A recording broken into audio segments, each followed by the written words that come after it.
अस्सलाम वालेकुम second year students. आज हमने करना है शॉर्ट क्वेश्चंस करने हैं चैप्टर नंबर 12 के। ठीक है, मैं आपको यहाँ से इनकी स्टेटमेंट दिखाती जाऊँगी और साथ साथ इनके आंसर बताती जाऊँगी। देखें, पहला क्वेश्चन है potential is constant through a given region of space, is the electric field zero or non zero in this region, explain. तो कह रहे हैं कि अगर किसी रीजन में पोटेंशियल कांस्टेंट है तो क्या इलेक्ट्रिक फील्ड वहाँ ज़ीरो होगी। तो आपने कहना है yes electric field is zero. फिर उसकी रीज़न क्या बतानी है, क्योंकि electric field is equal to potential gradient del V by del r. तो अगर कहीं पे वी कांस्टेंट है तो इसका मतलब है चेंज इन पोटेंशियल यानी डेल्टा वी वो ज़ीरो होगा। तो E is equal to zero over delta R, something zero over something is equal to zero ही होता है। ठीक है, क्वेश्चन नंबर 2 है कि suppose you are following an electric field line due to a positive charge, तो electric field and potential increase और decrease. ये आप ना एक पॉजिटिव पॉइंट चार्ज है उसमें से निकलने वाली किसी फील्ड लाइन के साथ साथ चल के जा रहे हैं, तो आप बताएं कि ई और वी की वैल्यू जो है ना वो उनके साथ क्या होगा, वो इंक्रीज होंगी कि डिक्रीज होंगी। तो देखिए जैसे जैसे आप दूर जा रहे हैं तो डिस्टेंस आर इज इंक्रीजिंग। अब ई जो है it is proportional to 1/r² और V is proportional to 1/r, यानी ई आर डिस्टेंस के स्क्वायर के इन्वर्सली प्रोपोर्शनल है और वी जो है वो डिस्टेंस के इन्वर्सली प्रोपोर्शनल है आर के। तो दोनों ही क्या होंगी, डिक्रीज होंगी। ठीक है, तो आपने शुरू में लिख देना है कि both of them will decrease. Question number 3 है how can you identify that which plate of a capacitor is positively charge. तो इसके लिए आपने गोल्ड लीफ इलेक्ट्रोस्कोप लेनी है। आपने मैट्रिक में डिटेल से इसके बारे में पढ़ा था।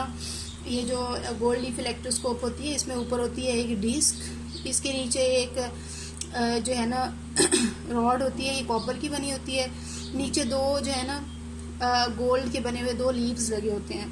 तो अगर हम इस पूरी को पॉजिटिव चार्ज दे दें तो इसके डिस्क पे भी पॉजिटिव चार्ज होगा, यहाँ भी पॉजिटिव चार्ज होगा, इसके लीव्स पे भी क्या होगा, पॉजिटिव चार्ज होगा। तो आपने सबसे पहला काम क्या करना है, give net positive charge to the gold leaf electroscope, ऐसे कर लिया। उसके बाद आप प्लेट ऑफ द कैपेसिटर को इसके नज़दीक लाएंगे डिस्क के। अगर तो ये डिस्टेंस बिटवीन द लीव्स, क्योंकि लीव्स बहुत थिन से होते हैं, अगर इन पे चार्ज बढ़ जाएगा तो चार्जेस एक दूसरे को रिपेल करने की वजह से लीव्स के दरमियान डिस्टेंस और बढ़ जाता है। तो अगर डिस्टेंस और बढ़ जाए तो इसका मतलब ये है कि जो आप लेके आए हैं यहाँ पे प्लेट ऑफ द कैपेसिटर वो भी पॉजिटिवली चार्ज है। क्यों, क्योंकि देखिए यहाँ पे अगर आप पॉजिटिवली चार्ज प्लेट लेके आएंगे, इसके नज़दीक लाना, टच नहीं करना, तो यहाँ से और इलेक्ट्रॉन्स जो हैं वो जाना शुरू कर देंगे डिस्क की तरफ, क्योंकि नेगेटिव पॉजिटिव चार्जेस एक दूसरे को अट्रैक्ट करते हैं और इन पॉजिटिव चार्जेस को ये प्लेट रिपेल करेगी और ये इस प्लेट से दूर जाएंगे। दूर कितना जा सकते हैं कि ये इन लीव्स पे पहुंच जाए।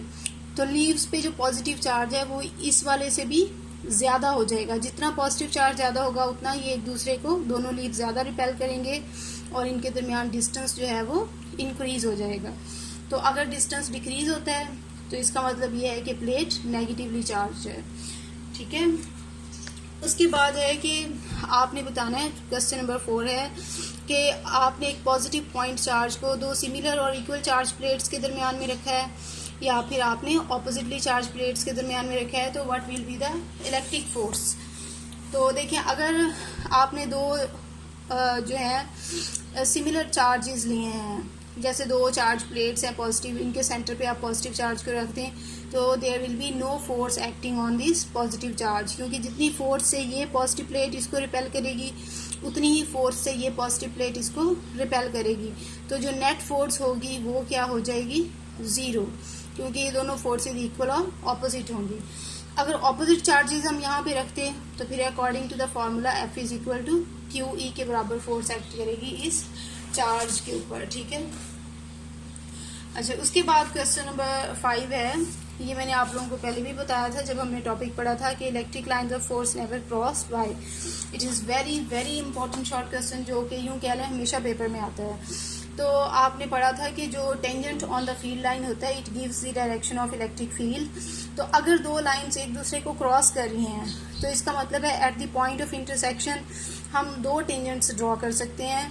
तो दो टेंजेंट्स का मतलब ये है कि दो डायरेक्शंस इलेक्ट्रिक फील्ड के लिए और जाहिर है किसी वेक्टर की एक से ज़्यादा डायरेक्शन नहीं होती, तो इट इज़ नॉट पॉसिबल। तो इसका मतलब ये है कि फिर फील्ड लाइंस एक दूसरे को क्रॉस भी नहीं करेंगी। यहाँ देखिए मैंने ना ड्रॉ किया है कि लेट ये फील्ड लाइन जो है ये इस फील्ड लाइन को क्रॉस कर रही है, तो ये जो पॉइंट ऑफ इंटरसेक्शन है इस पे हम फिर एक टेंजेंट इस फील्ड लाइन के साथ ड्रॉ कर सकते हैं ये, ठीक है। एक टेंजेंट हम इस फील्ड लाइन के साथ ड्रॉ कर सकते हैं ये वाला। तो यहाँ पे ई की एक ये डायरेक्शन होगी, एक ई की ये डायरेक्शन होगी, और इट इज़ नॉट पॉसिबल। तो इसलिए फील्ड लाइंस कभी एक दूसरे को इंटरसेक्ट नहीं करेंगे, ठीक है। उसके बाद है क्वेश्चन नंबर 6 कि अगर आप एक पॉइंट चार्ज को रिलीज कर दें नॉन यूनिफॉर्म इलेक्ट्रिक फील्ड में pointing in the same direction, तो will it make a rectilinear motion. तो देखिए ऐसे है कि आपने चार्ज को रिलीज किया है एक ऐसे फील्ड में जिसकी डायरेक्शन सेम ही है। जैसे फील्ड लाइंस की डायरेक्शन ये लेट यहाँ पे ज़्यादा स्ट्रॉन्ग है, यहाँ पे वीक है, दूर है, लेकिन डायरेक्शन जो है वो सेम ही है।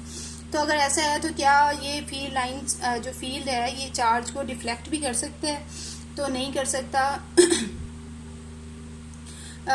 क्योंकि ये उन्होंने कहा will it make a rectilinear motion. तो yes it will make a rectilinear motion, deflect नहीं होगा क्योंकि ये लाइंस जो हैं ये सेम डायरेक्शन में है। तो फोर्स उसकी चार्ज की डायरेक्शन में एक्ट कर रही है, उसके साथ कोई एंगल नहीं बना रही। तो ये सिर्फ उसको एक्सेलरेट कर सकती है, यानी उसके जो स्पीड है उसको कम ज़्यादा कर सकती है, लेकिन उसे डिफ्लेक्ट नहीं कर सकती। क्लियर।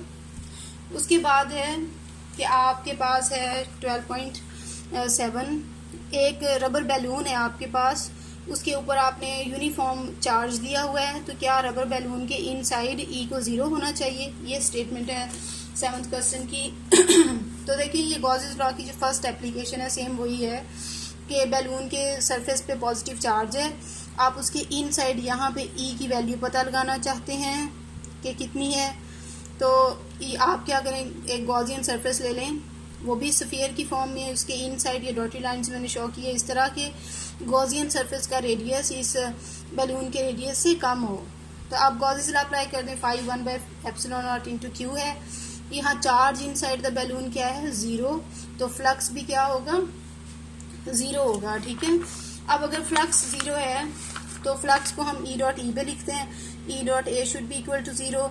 अब दो चीज़ों का प्रोडक्ट कब 0 होता है? जब उनमें से एक चीज़ क्या हो, कम अज़ कम 0 हो। तो अगर ए 0 नहीं है, क्योंकि ज़ाहिर surface area of the balloon या जो गॉसियन सरफेस है उसका एरिया 0 तो नहीं है ना, तो फिर ई को क्या होना चाहिए? 0 होना चाहिए। तो ये प्रूव हो गया कि E will be 0 inside that rubber balloon. उसके बाद है जी 12.8, इसमें कहा हुआ है कि क्या ये स्टेटमेंट ट्रू है? गॉसिस लॉ जो है वो टोटल नंबर ऑफ लाइंस देता है through a closed surface in the outward direction is proportional to the charge enclosed within the surface. तो ज़ाहिर सही है क्योंकि पॉजिटिव चार्ज की वजह से जो फील्ड लाइंस हैं उनकी डायरेक्शन क्या होती है? आउटवर्ड। ये पॉजिटिव चार्ज है तो इसकी वजह से जो फील्ड लाइंस हैं उनकी डायरेक्शन आउटवर्ड होगी। तो यहाँ पे अगर हम कोई गॉसियन सरफेस लें तो उसमें से जो फ्लक्स है ये आउटवर्ड ही है, and from Gauss's law phi is equal to 1/ε0 into Q. तो ये कांस्टेंट है, तो phi is proportional to Q. जो फ्लक्स यानी field lines outward from the surface हैं these are directly proportional to the charge enclosed within the surface. Last short question है 12.9, do electrons tend to go to region of high potential or of low potential. अब electrons को ना के लिए पूछा हुआ है कि ये लो पोटेंशियल से हाई पोटेंशियल की तरफ जाएंगे या हाई से लो की तरफ आएंगे। देखिए जितनी भी चीज़ें होती हैं यूनिवर्स में वो हमेशा हाई पोटेंशियल से लो पोटेंशियल की तरफ जाती हैं। अब इलेक्ट्रॉन्स भी ऐसे ही करते हैं, ये नेगेटिव, इनके लिए एक्चुअली हाई पोटेंशियल है, लेकिन क्योंकि हम कन्वेंशनली जो पॉजिटिव चार्ज होता है उसको लेते हैं हाई पोटेंशियल पे, यानी उसे हम कहते हैं ये हाई पोटेंशियल है, और नेगेटिव को क्या कहते हैं? लो पोटेंशियल है। अब इलेक्ट्रॉन्स क्योंकि नेगेटिवली चार्ज हैं तो वो कहाँ से कहाँ जाएंगे? ज़ाहिर नेगेटिव प्लेट से पॉजिटिव प्लेट की तरफ, यानी लो पोटेंशियल से हाई पोटेंशियल की तरफ खुद ब खुद जाएंगे, क्योंकि पॉजिटिव प्लेट ऑब्वियसली उन्हें अपनी तरफ अट्रैक्ट करेगी, नेगेटिव रिपेल करेगी। तो क्योंकि कन्वेंशनली हम पॉजिटिव चार्ज को हाई पोटेंशियल पे लेते हैं और नेगेटिव चार्ज को हम कहते हैं ये लो पोटेंशियल है, तो electrons being negatively charged tend to move from a region of low potential यानी negative charge to the region of high potential यानी positive charge, and it is very important, तकरीबन हमेशा पेपर में आता है। सारे क्वेश्चन ही बहुत इंपॉर्टेंट हैं क्योंकि सारे ही बार बार पेपर में रिपीट हो चुके हैं, तो अगर इनमें कोई प्रॉब्लम हो तो you can ask. Thank you very much.